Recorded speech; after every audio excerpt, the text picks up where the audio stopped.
Kw'isoko.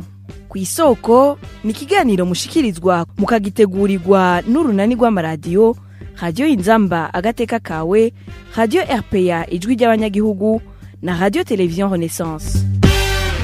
Umumenyesha amakuru ntazosubira gupfungwa kubera ivyo yakoze mu mwuga wiwe wo kumenyesha amakuru mu Burundi. Ivyo ni bimwe mu bizohinduka mwibwirizwa rigenga umwuga wo kumenyesha amakuru nk'uko vyaraye bishikirijwe mu nama nshikiranganji, aho yamenyesheje ko uwuzotirigana azocibwa amande gusa. None iryo bwirizwa rishasha n'iryashirwaho, twokwizera ko atamumenyesha amakuru azosubira gupfungwa kubera umwuga wiwe. Ivyo nivyo ducijya nino mu kiganiro kw'isoko. Kuri mikro muri kumwe na Emile Nibasumba, ndabahaye ikaze. Inyuma y'imyaka irenga 2, leta y'u Burundi iguma ivuga ko izohindura ibwirizwa rigenga umwuga wo kumenyesha amakuru. Ubu bamwe mu bamenyesha amakuru barizeye ko iryo hinyanyugwa rizoba vuba. Mu nama nshikiranganji yo ku munsi wa gatatu, leta yaremeje bimwe mu bigiye guhindurwa muri iryo bwirizwa, harimo ivyerekeye uguhana abamenyesha amakuru bagiriwe n'amakosa nk'uko vyashikirijwe n'umuvugizi wayo Jerome Niyonzima. Hagiyeho ibwirizwa nimero 1 agakwego 19 ryo kuwa 14 Nyakanga mwaka wa 2018 rigenga umwuga wo kumenyesha amakuru mu Burundi. Abakorera muri ico gisata bose barahuriza ku ciyumviro cyuko ingingo zimwe z'iryo bwirizwa zosubirizwa kugira ngo rifashe mu gukomeza demokrasi no kwishira no kwizana kwa bene gihugu no gushikiriza ivyiyumviro vyabo, hamwe rero no kujana nibihe mu bijanye n'iterambere ry'ubuhinga bwo guhanahana amakuru. Muri bishasha iyi nteguro izanye harimo nk'ibi bikurikira: ubwa mbere, kujana nibihe mu iterambere y'ibimenyesha amakuru.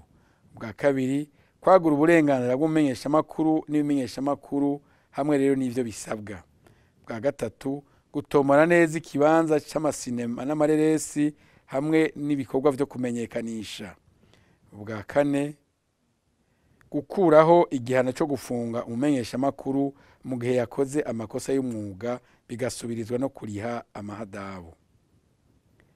Inama shikiranganji imaze guca hirya no hino iyo nteguro yarayemeje icisaba ko amahadabu ku makosa y'umwuga yakozwe n'umumenyesha amakuru ari mu gikorwa c'umwuga cya misi yose yova hagati y'ibihumbi 500 n'umuriyoni n'ibihumbi 500 y'amafaranga y'amarundi. Mwibwirizwa rihasanzwe ryo mu bihumbi 2018, zimwe mu ngingo zivuga ibijanye n'ibihano bihabwa umumenyesha amakuru ni nk'iya 53 ivuga ko umumenyesha amakuru ategerezwa kwirinda ikintu cyose kijanye n'igiturire mu mwuga wiwe kugira ngo yirinde gukurikiranwa n'ubutungane. Ingingo ya 76 nayo ivuga ko umumenyesha amakuru agize amakosa y'umwuga mu nkuru yakoze canke mu kiganiro akurikiranwa. Muri iryo bwirizwa ryo kuva mu mwaka w'ibihumbi 2018, ingingo ya 79 yo ivuga ko umumenyesha amakuru atubahirije iryo bwirizwa rimugenga ashobora gukurikiranwa mu butungane hisunzwe igitabo mpanavyaha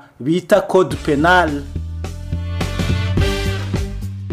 Innocent Muhozi arongoye ikigo OPEB gicungera ibikorwa vy'ibimenyesha amakuru mu Burundi, akaba ari n'umuyobozi wa Television Renaissance, abona ko iryo bwirizwa rishasha atakinini rizohindura. Kuri ico kibazo cyo kudafunga kudahanisha umunyororo amakosa yakoze n'umumenyesha amakuru ariko arakora umwuga wiwe, cyo ni ikintu twamye dusaba kuva kera cyumvikana. Iyo leta rero ivuze ko muri iryo teko rishasha kizoba cavuyemwo, umuntu yoshobora kuvuga ati ni byiza, kandi irashobora kuba byiza ko yashobora gutuma hari abantu bareka kuza barafungwa bazira ubusa cyangwa bazira ibintu bidatuma umuntu akwiye kuja mu munyororo mu gihe bikoze ariko arakora umwuga wiwe. Mugabe ico ntawo kwihenda ngo hari ikintu kinini kiza guhindura, kuko naho ngo canditse gutyo iyo bashatse kugufunga barakwagiriza ibintu bakabyita yuko bitari muri cadre y'umwuga ukumenyesha amakuru, cyane mbere bagakoreshwa ubundi buryo bw'iterabwoba bituma abantu batubahuka gukora umwuga wabo.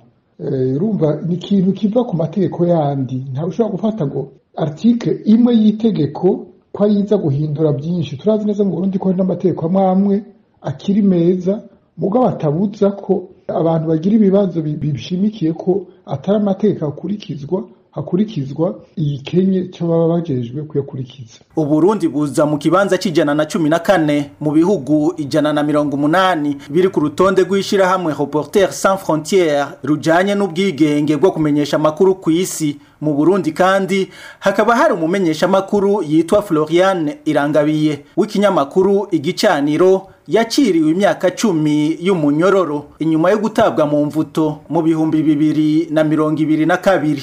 Akaba ari no ngaha ikiganiro kw'isoko kigarukiye. Mwariko mugishikirizwa na Emile Nibasumba naho ubutaha. Cari ikiganiro kw'isoko.